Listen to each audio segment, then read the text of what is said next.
New Thought Media Network proudly presents Having Courageous Conversations, where real talk dives deep. Each week we go beyond surface talk. We open our hearts, speak our truths, and dive into the stories that shape us. No scripts, no filters, just powerful, unforgettable conversations about life, purpose, healing, and truth. Join the conversation, because your voice belongs here. Please like, share, and subscribe. Check out our YouTube channel at Having Courageous Conversations or email us at yourshowyourvoice@gmail.com. Now, let's have a courageous conversation. The views and opinions of our guest and hosts do not necessarily reflect those of New Thought Media Network, or any organization we may be affiliated with. Here at New Thought Media Network, we welcome freedom of speech and courageous conversations. There are many topics that can be difficult to navigate. Challenging the status quo and engaging in lively debate is important to expanding our understanding of one another, and life in general.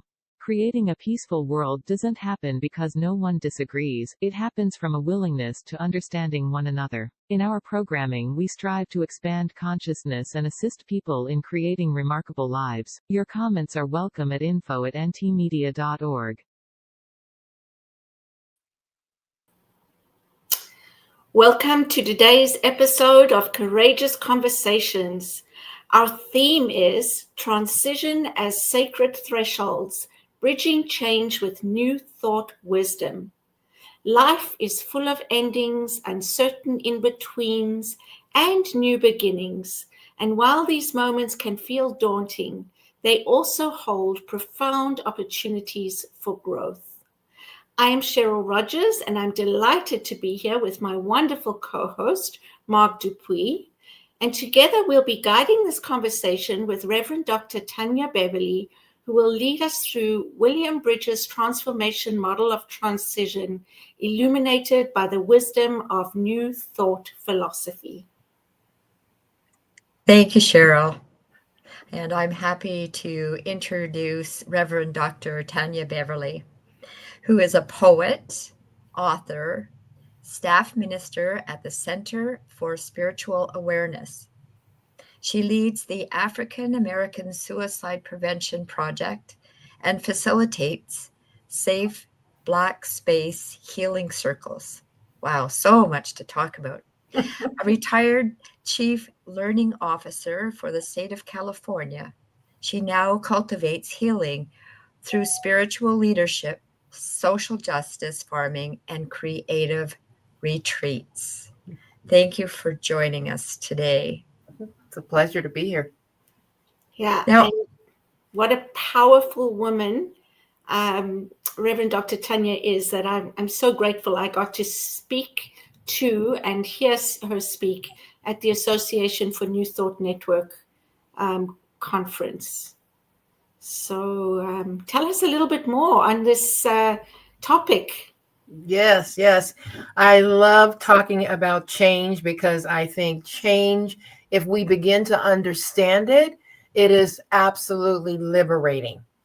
And for those of us who are in new thought, we can sometimes get pulled down by the daunting feeling about changes in our life. But if we had a different framework on this, I suspect that we would give ourselves a little bit of grace as we move through some of this. The one thing that I want to share is that change is inevitable. It's a part of our life. And so it's amazing to me how we kick and scream and resist when changes come about. And if we could just put a different frame on it, I think it would help us to move through that process. And what I call, we get through it because we're soldiers. We're going to get through the change.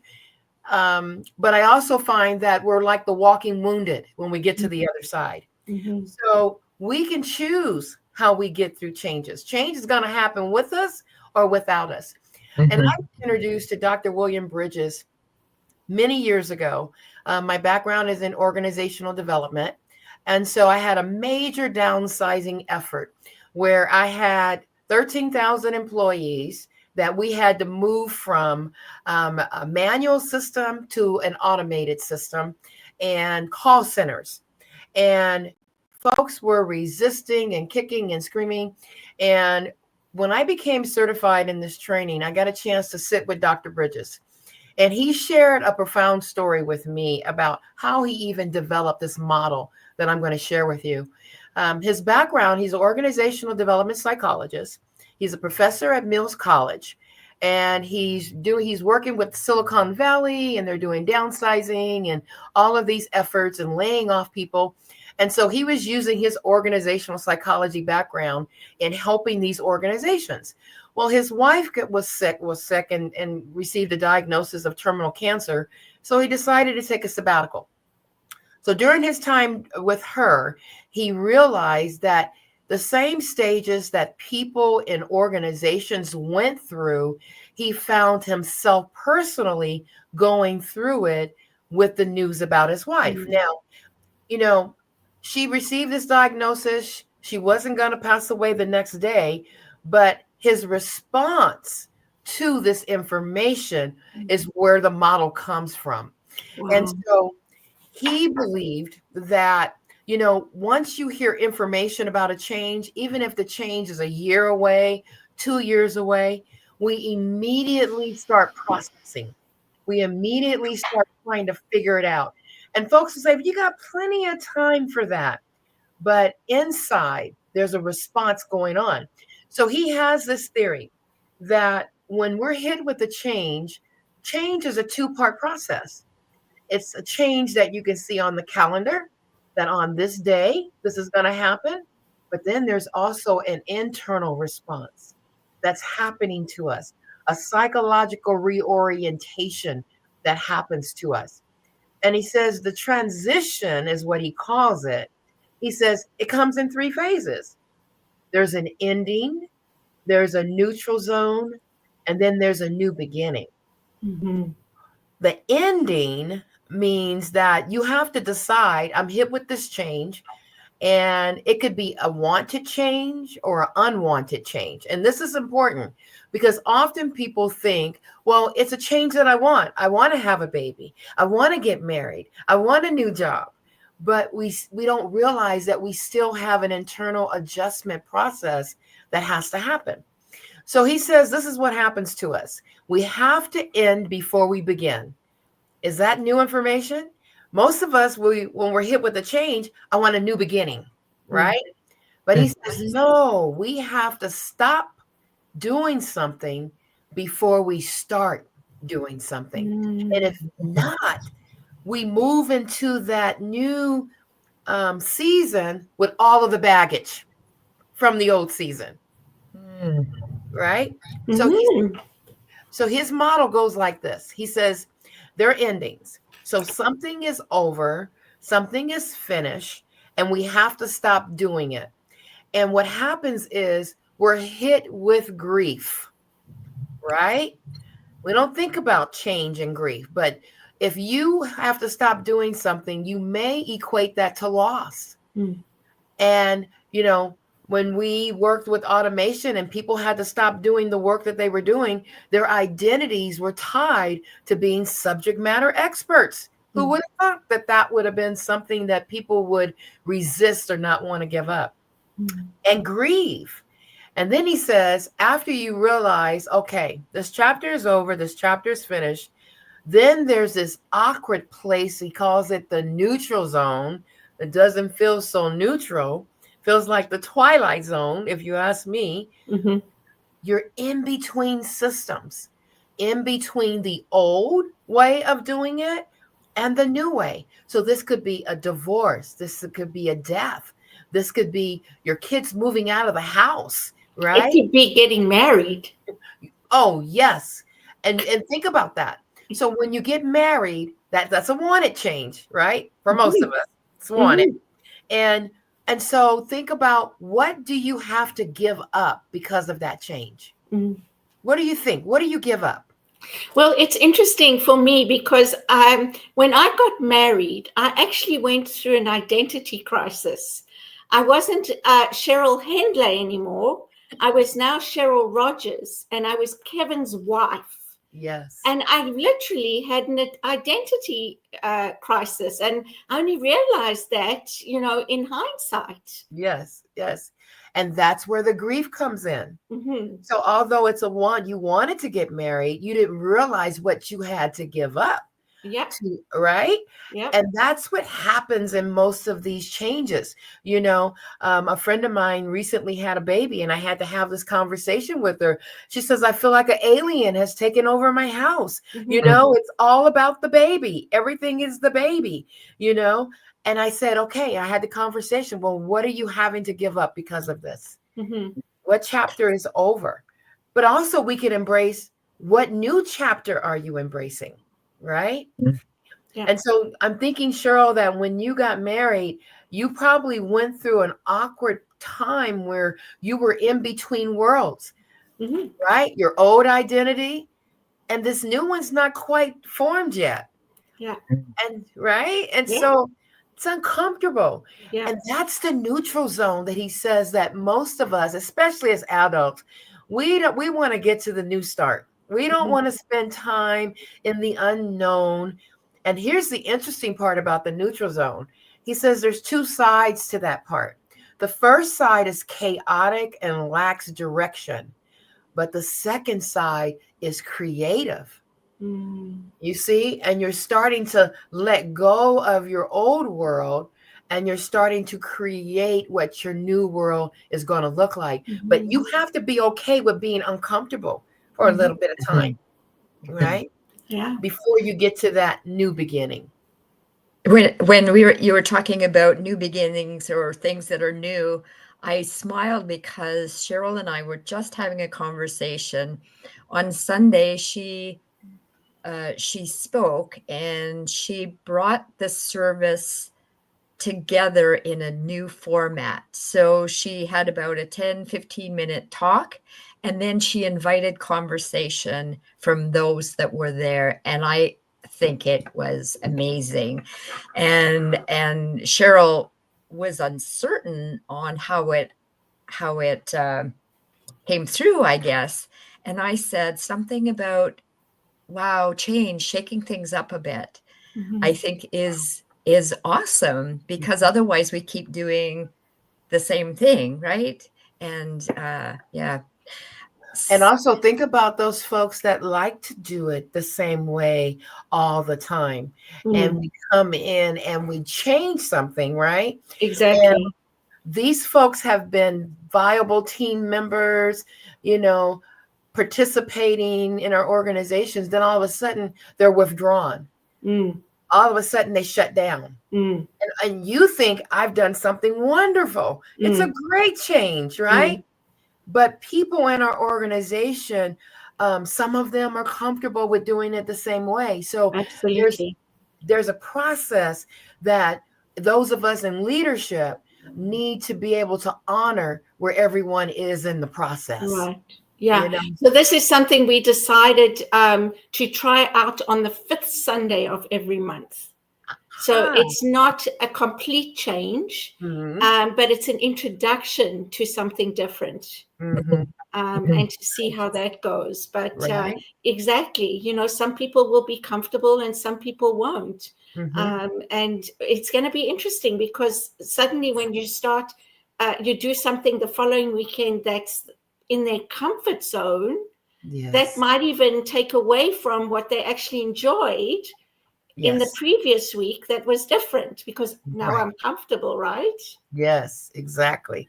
And so I share the model, the 3 phases, the endings, the neutral zone, and then you arrive at a new beginning. You see how that happens? Yeah. But there's some work that has to happen before you get to that new beginning. Yeah. And I like to lay over new thought principles when I'm talking about this model, because it begins to make sense. Because when we talk about endings and letting go, whether we're talking relationships, habits, identities, whatever that is, if you look at it through a new thought lens, release is not loss. It's a clearing of space for divine intelligence to work. Beautiful. Right? If we look at change from that perspective, that there is something, expansion that is happening right now. And if it wasn't because of this change, I wouldn't be going through this right now. How many times do we were hit with the change and we're like, oh no, I'll never get through this. And then when we get through to the other side, you look back and you go, wow. Yeah. Transformation. Yeah, right? Absolutely. I really believe that in order to grow and learn spiritually, change is required. Yes. Right? Exactly. Mm-hmm. And if we can begin to name the change, we can begin to do something about it. Now, the tools that we use are our basic spiritual practices that we use on a daily basis are the same tools that we're going to use to get through change. It's asking those questions about, all right, I've named the ending. Okay, but what chapter is over for me? What do I have to stop doing? And maybe you're journaling about that. Maybe you're praying about that or meditating about it. Or how about developing a vision board for what this new beginning is going to look like for yourself? Often when I find myself in difficult changes, I'm a cancer survivor, and I found myself having to self-medicate with this model. I had to use things like affirmations because I used to call my spiritual practitioner and go, remind me of my truth because I can't remember today, And with affirmations and affirmative prayer, it kept me in the consciousness. And I had to do it daily, so that I didn't get caught up in my illness and in the process. And so I was able to move through that, that process. Right. So is that what you would call positive thinking, or is Absolutely. And it's difficult to have positive thoughts when you're faced with challenging events. And what you'll find is that it's a point of focus, because if not, you're going to spiral down and you're going to get caught. And what happens is we get more of what we don't want. Right? So why not be in control of my destiny by using my spiritual practices, using those tools that will support me through this difficult time? I think we forget about those tools. There's a death of a loved one, a divorce.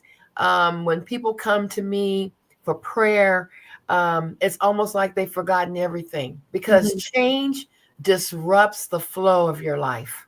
Right. Knocks you off your game. Yes.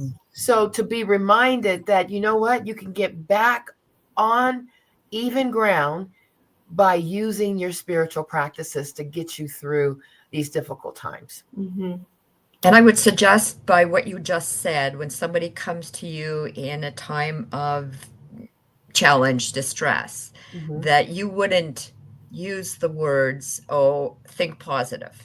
Oh, no. I would, based on what you were saying a minute ago, I think you would talk them through the steps. And I have a bit of a hackles going up because it's often used very lightly. Oh, just think positively and everything will be just fine. Can you explain a little bit more on how you would? Oh, absolutely. I would not start telling folks, use the power of thought and take yourself and pull yourself up by your bootstraps. I would have a conversation about, because of this change, what do you think is ending for you? What chapter do you think is over? What do you have to stop doing because of this change? It's coming from the heart. You wouldn't want someone to clobber you with think positive, because we have to honor where people are. And this person is in pain. They're grieving. And so the last thing that you want to do is be a metaphysical bobblehead, right? And do spiritual bypass on them and act like what they just said was not real. Mm-hmm. You know, we have to stay in the feeling part, because when we skip over the feelings, that's where we wind up packing our bags full of all that stuff. And we wind up at the new destination with these pack bags. And then someone says something and the lock pops. Mm. And then they get it. Mm-hmm. All of it. Mm-hmm. Right. And it's just unresolved change. It's Mhm. just, we don't spend time. We're in a let's do it society. There's no time for you to process your change. Yeah. And then think about it. Most of us go through more than one change at a time. Mm-hmm. And so to be able to unplug and process, I mean, the big ones, people give us that grace, you know, if you lose a loved one or something. But when you lose a job or you're going through a divorce, people seem to, you know, the compassion is not there when they're saying, oh, you'll get over it. Oh, it'll be better.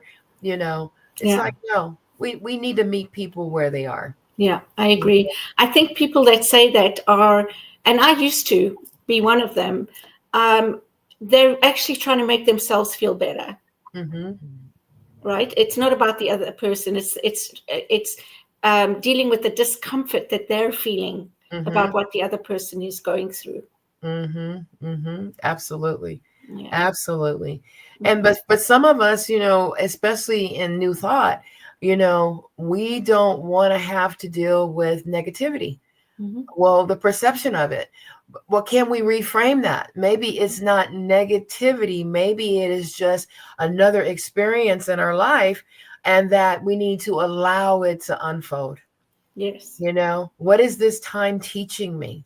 Mm-hmm. You know, I remember lighting a candle and writing in my journal, and writing affirmations like, I bless what has been and I release it with gratitude. Mm. Right. Mm-hmm. And opening myself up to what I didn't know what the new was going to be. Yeah. I didn't know, you know, if I was going to get the word that I was cancer free, and I did. And I feel really blessed because of it. Mm-hmm. But I also went through the cancer journey with friends who did not make it. Right. You know, and Mm-hmm. so there's no way that I would tell them to think positive, No.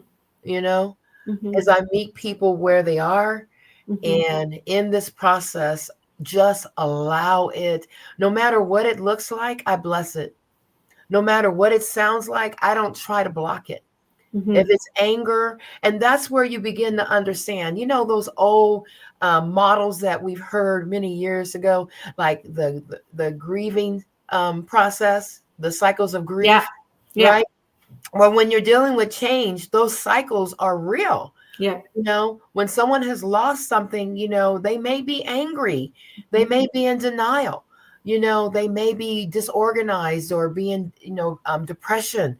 And so it's to basically to be able to be savvy enough, especially if I'm a leader in an organization, to understand those models like Maslow's hierarchy of human need. Mm-hmm. You know, the bottom of the rung is safety and security, and most people are right down at the bottom.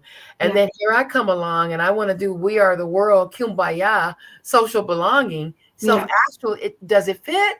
No. Mm-hmm.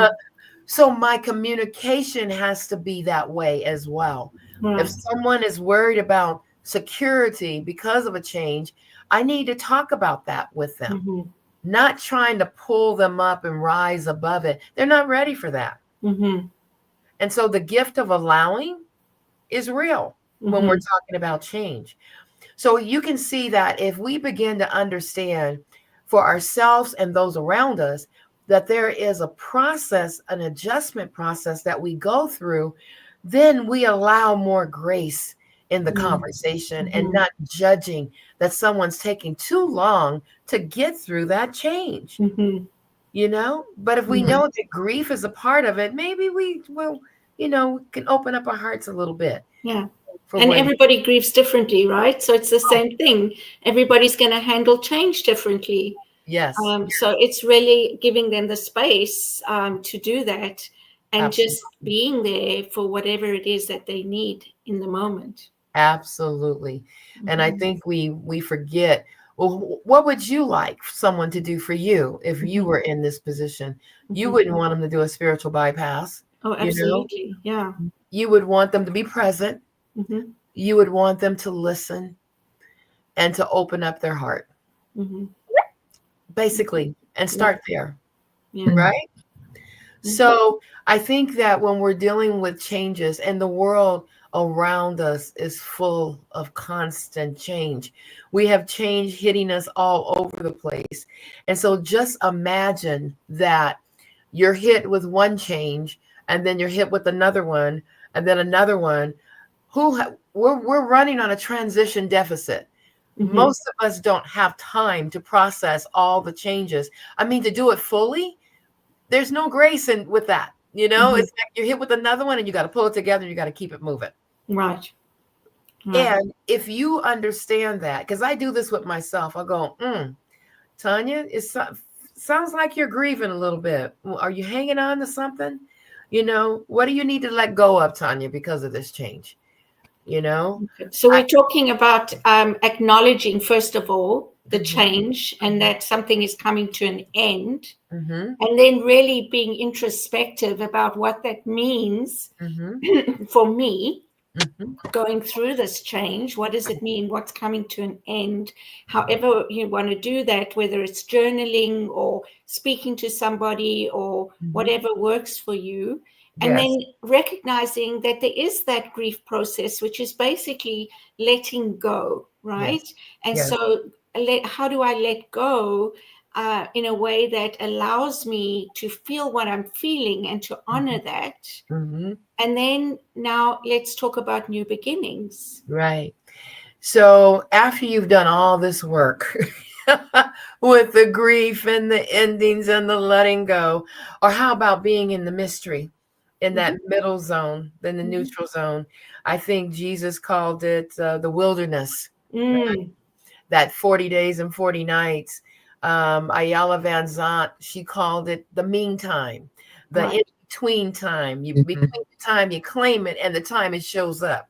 We're Yeah. talking about faith of a mustard seed, Yeah. right? Yeah. So after you've gone through that and you've gone through the chaos, you've gone through figuring out who am I now because of this change, and you've gotten to the creative process where you're co-creating what the new beginning is going to look like, and you sort of arrive at this place. But before you arrive at the place, there is another process that you may go through. Is in that neutral zone, you may have to redefine what your life is and what it Mhm. looks like. You may have to replace some things, or you might have to relinquish some things. You Right. might have to let some things go so that by the time you arrive at the new beginning, it's just sort of like a checklist. You're Mhm. like, I've made it, I'm looking back over my shoulder, and you're kind of examining what you did. Right. Um, so visioning practice, affirmations again, are some of the things, some of the tools that you would use, and reflection. Mhm. I have an acronym that I use. I call it the ATM account. And my ATM account is affirmative, treatment, affirmations, and meditation. Those are Oh, the things that I use. And I say, maybe I need to take a withdrawal from my bank account today. And it's usually one of those. And so by the time you get to a new beginning, you have developed spiritual practices that are working for this season. And that's another wonderful. thing keep in mind is our spiritual practices are only as good as our current level of consciousness. So, Absolutely. So, right? on that note, because there's so much more to talk about now, going into spiritual level of consciousness, we're going to take a short break right here. Don't go away. Marg and I will be back with more of the conversation with Reverend Dr. Tynya Beverly in just a moment.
Please help us say thank you to our organizational sponsors, including the Hepperlin Foundation, Affiliated New Thought Network, International New Thought Alliance, Science of Mind Archives and Library Foundation, Center for Spiritual Living Denver, Center for Spiritual Living Midtown, New Thought Philadelphia, Planned Happiness Institute, Summit Center for Spiritual Living, One Heart Retreats, Center for Spiritual Living on the Lake, Unity Spiritual Center, Kitchener, Om Center for Spiritual Living, La Mesa, Satya Center, Center for Spiritual Living, North Jersey, Unity of Savannah, and Center for Spiritual Living, Seattle, as well as all of our individual donors.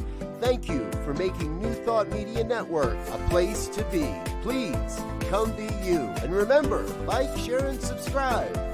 New Thought Media Network, positively inspiring.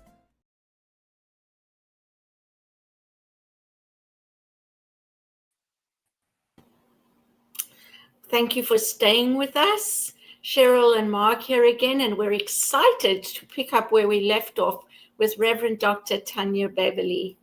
What we were sort of just going into, I think, a slightly different topic, but still relevant. Mm-hmm. And what I just want to acknowledge is that we spoke about, the change, the acknowledgement, the recognizing, the ending, what it means for you, and the grief process. And then also what I heard was from there, there's steps to take, to plan and to put into place and into action, however it is you are looking at your new beginning. Mm-hmm. Absolutely. Before you answer that, I just had a question. I think it'll flow into what Cheryl is asking. Mm-hmm. We've talked about major, like a marriage, a divorce, grieving over a lost one. Does this also daily? Do you do this practice on a daily basis, because we change daily? So is it a big one or a little one? Does it matter, the process? I don't think it matters. I don't think that you're whipping out your workbook when you're processing. I think what it is you're putting that frame over the situation.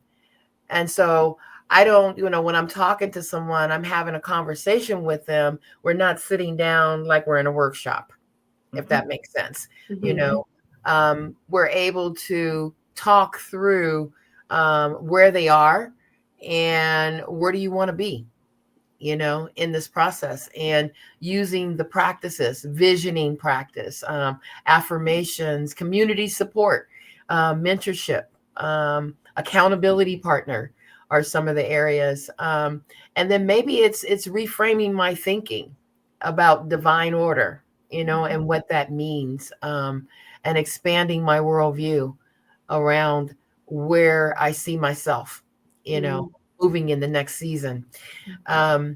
With the model, I think what it does for me is you could lose your keys, lose your wallet, and still have to go through this adjustment process. It doesn't matter how small the change is. Right.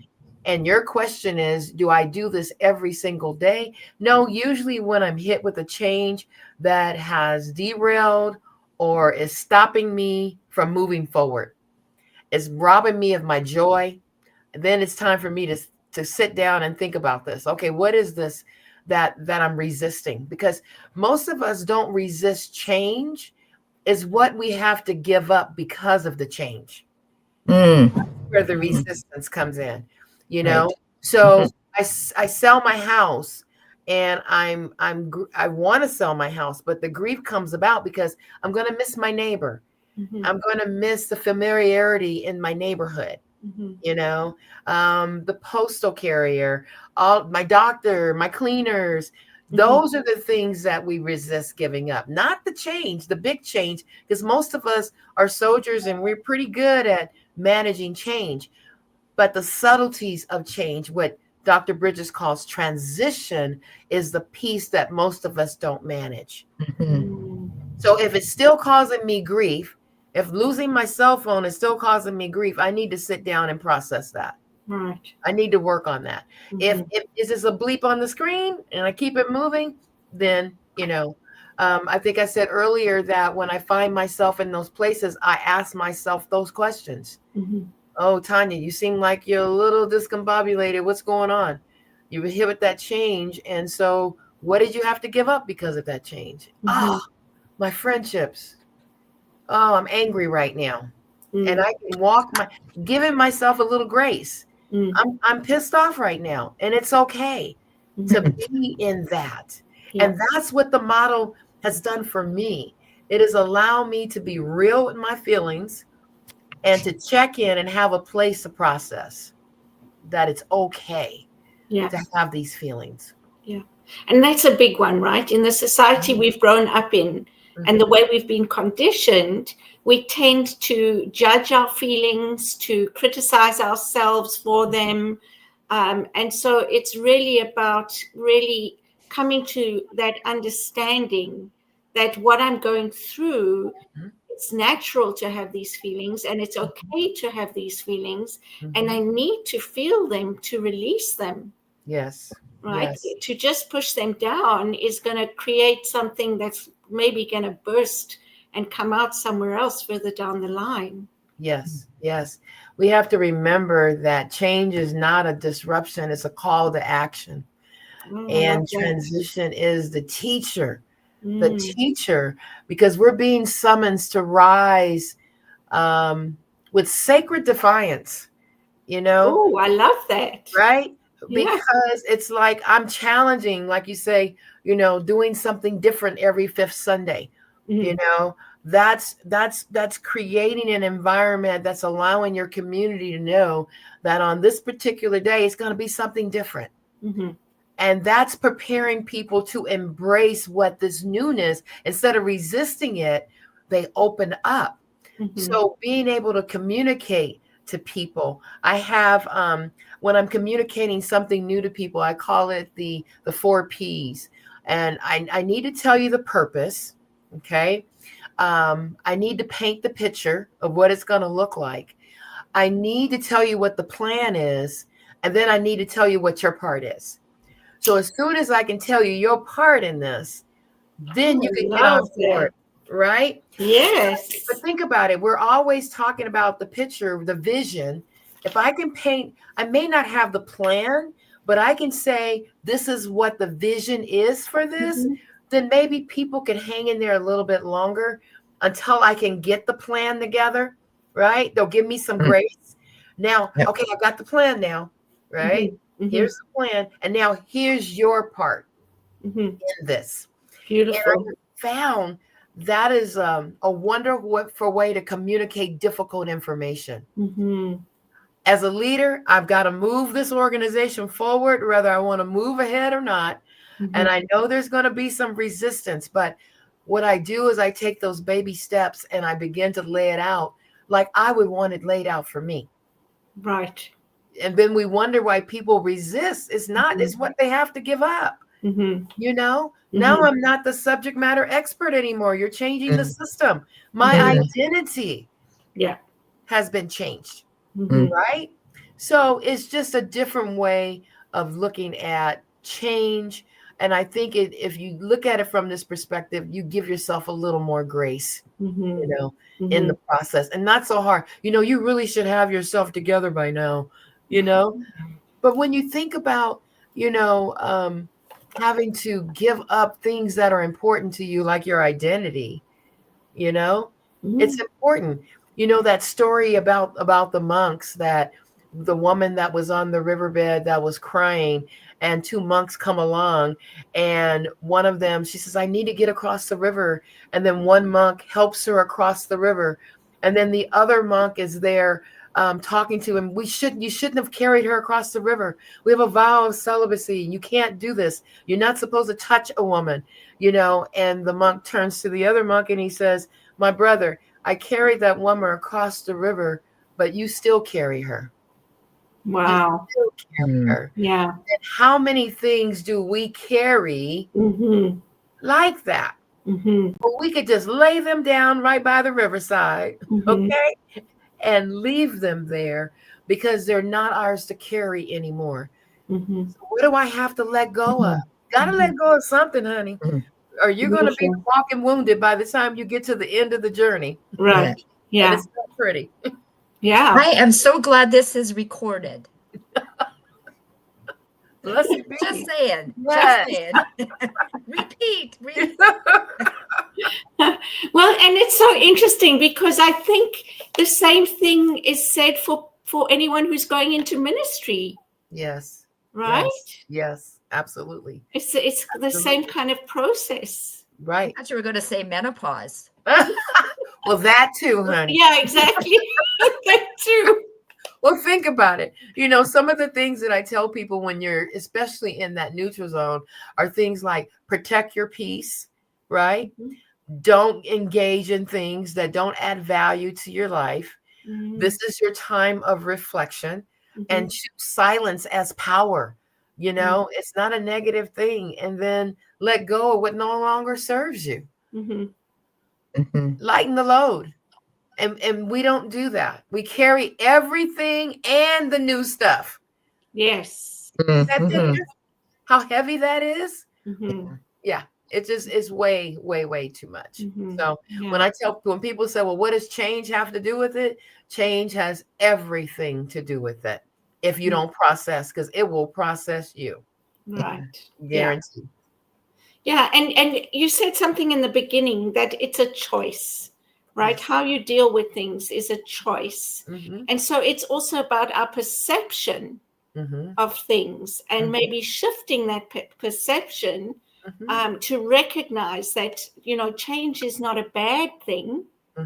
It's just something that we all experience on a daily basis, just like death and birth, you know, and all these things. And so let's talk about it and let's manage it in a more, what is the word? In a way that acknowledges us as a person and allows us to go through the process the way we need to. Right. When I hear someone saying something negative, I'll say to them, can you put another frame on that? Oh, I love that. Yeah. If you could reframe that, what would that look like? And have them do it, you know, versus me reframing for them. Because the discovery because transition is a personal journey. As much as I want to help you through it, I can't. Yeah. Because you're looking at that change through your filters, through your life experience. I can't give you my consciousness. Right.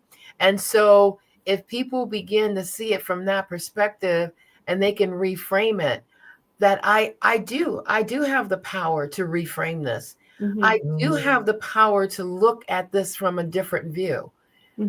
Right. I can allow it to eat me up, or I can be in a place of allowing and being open and willing, those kinds of words, you know? Yeah. Okay. What is this change teaching me? Yeah. Instead of shutting down and then, you know, getting stuck in anger, because we can get, you've seen people stuck there for years. Yeah. For years. And how do you get unstuck? Well, it goes back to what you believe. It's your belief system. And if you believe that something's happening to you and the world is got it in for you, guess what? You're right. Right? You're going to be right. You're powerful beyond belief. Exactly. Yeah, exactly. And that's the most interesting thing is some people will say, you know, I've been asking for this for so long and it hasn't arrived, and you know, this, that, and the other. Well, what's the thought behind that? Because if you're saying it hasn't arrived and I'm waiting for it, you're going to continue waiting for it, and it won't arrive. Well, I suspect when someone says it hasn't arrived the way they want it to arrive. The way they think it should. Yeah. Right? Yeah. Or just honoring the blessing that is before us, that this, it didn't happen the way I wanted it to, but it happened the way it was supposed to. Right? Yeah. And so when I'm looking at it, it's like, well, I never would have thought of it that way, but okay, that expands my worldview. Yeah. I've got a whole different perspective. So it's allowing and embracing what is.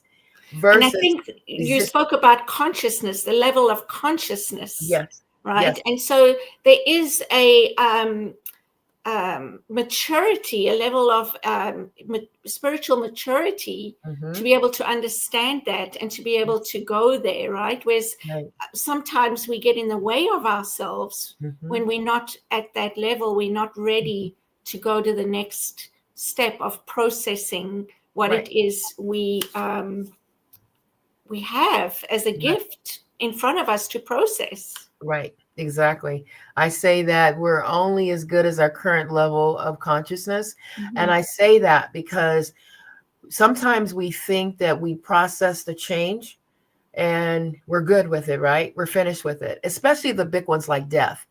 And then all of a sudden you're growing along and you're going through transformations and you're expanding and you're on the spiritual quest and you're discovering who you are. Then all of a sudden that change that you went through years ago, guess what?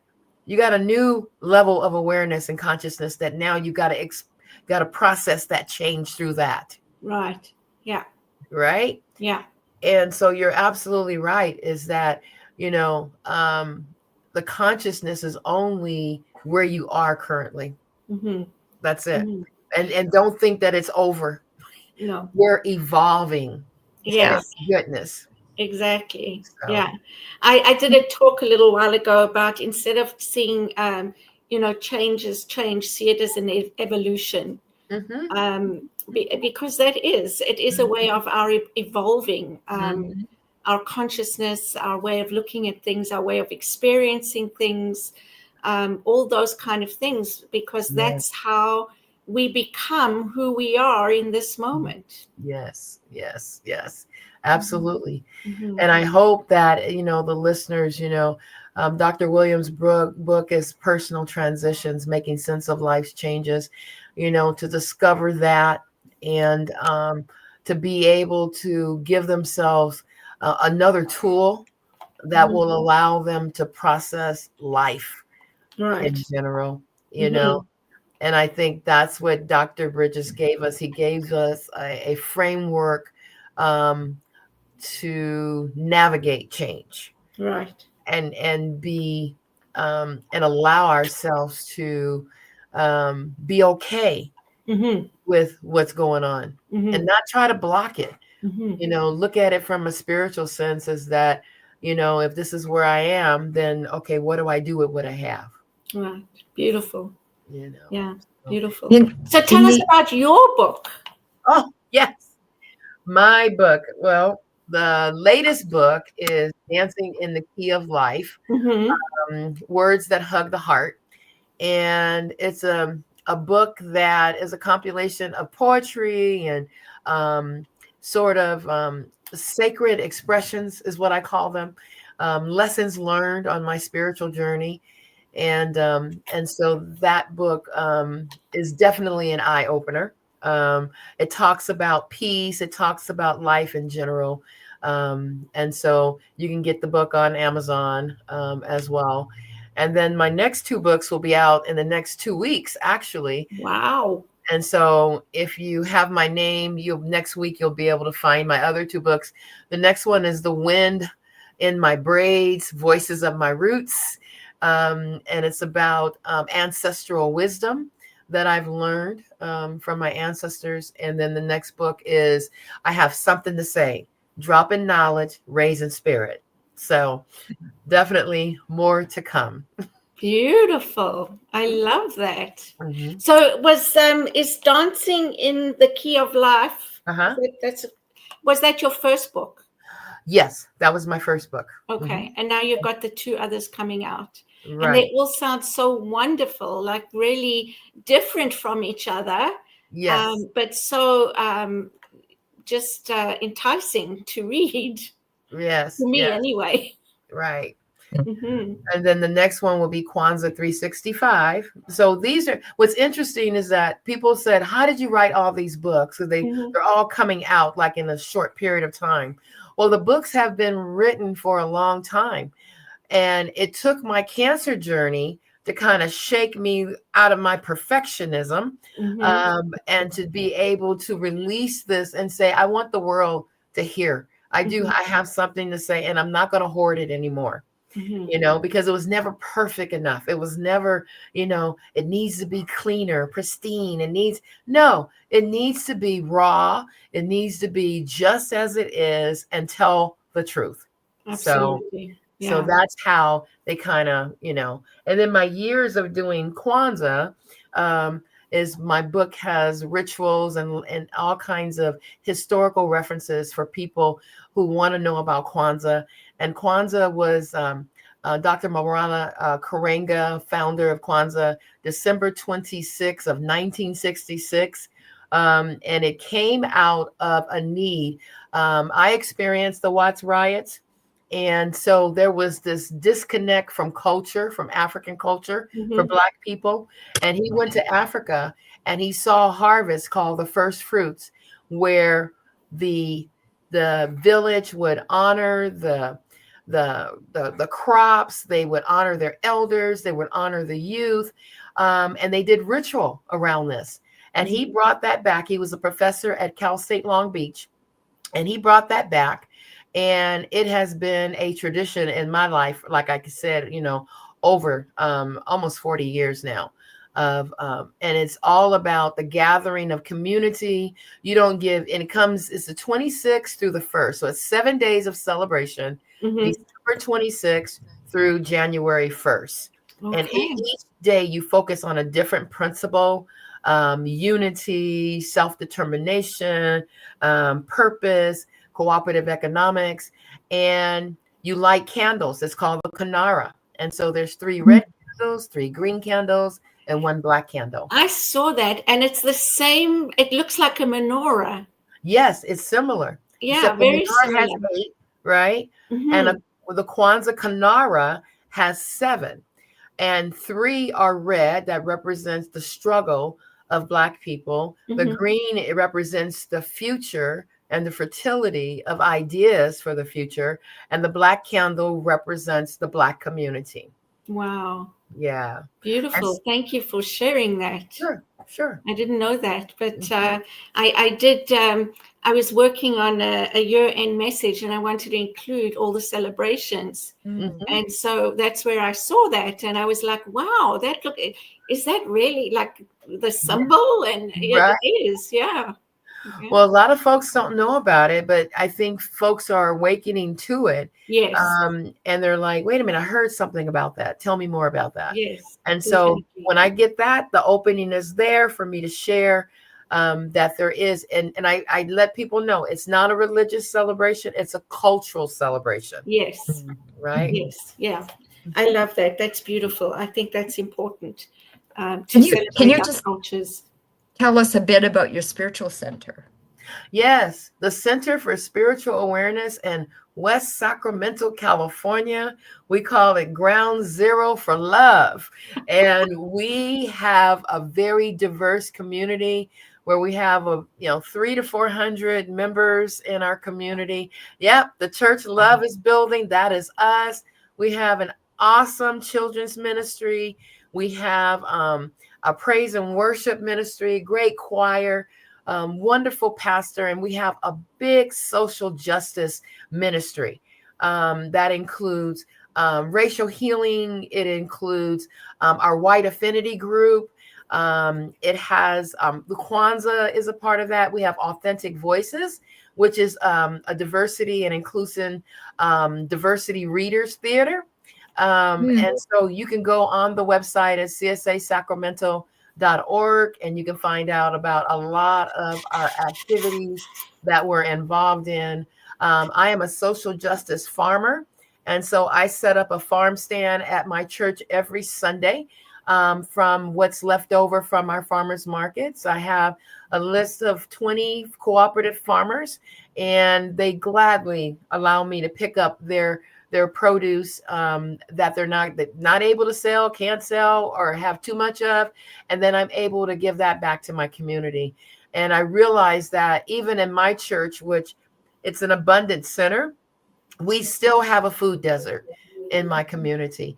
And so I'm teaching people how to grow. I'm teaching families how to grow, and using what we do in growing and transferring that into life skills.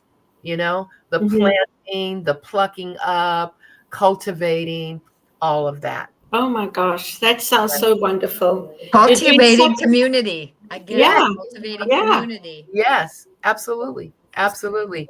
There's a place for everyone. So we love it. Sounds wonderful. And it sounds like you're doing such amazing things, Reverend Dr. Tynya Beverly. Yes. It's such an honor to have you on the show. Thank you so much for saying yes. Oh, thank you for asking me. Oh, when I was talking to you, I knew I had to ask you. And you just proved today what a powerhouse you are. Wow. So if there was one thing you wanted to leave our listeners with today, what would that be? I would say for people to carry your joy forward. Stop allowing the world to snuff out your joy. Allow joy to be the priority. Put joy on your calendar. Put joy all around you, because I think it's going to be one of the things that's going to be able to pull us through what we're experiencing right now. Beautiful, beautiful. Yes. And in closing, Mark, do you have anything you would like to share? Just okay. I'm going to say, press play. Press play. Listen again. Pardon me? Are you saying listen again? Exactly. Go to the YouTube station and play this awesome recording again. Absolutely. Just packed with information. So packed with information. Thank you so much, Tynya. Yes. You're so welcome. Thank you. Yeah. So as we've discovered today, transitions are not simply challenges to endure. They are sacred thresholds inviting us into deeper wisdom and renewal. By embracing endings, honoring the neutral zone, and stepping boldly into new beginnings, we can transform change into a path of empowerment. And thanks again, Reverend Dr. Tynya. We will certainly be in touch and invite you next year, because I know you have a lot more to say, and we would love to hear about some of the stories in your books. Okay. So I would love to share them. Thank you so much. All right. So everybody, please like, share, subscribe, and we will see you next Wednesday. Thank you for joining us. Bye.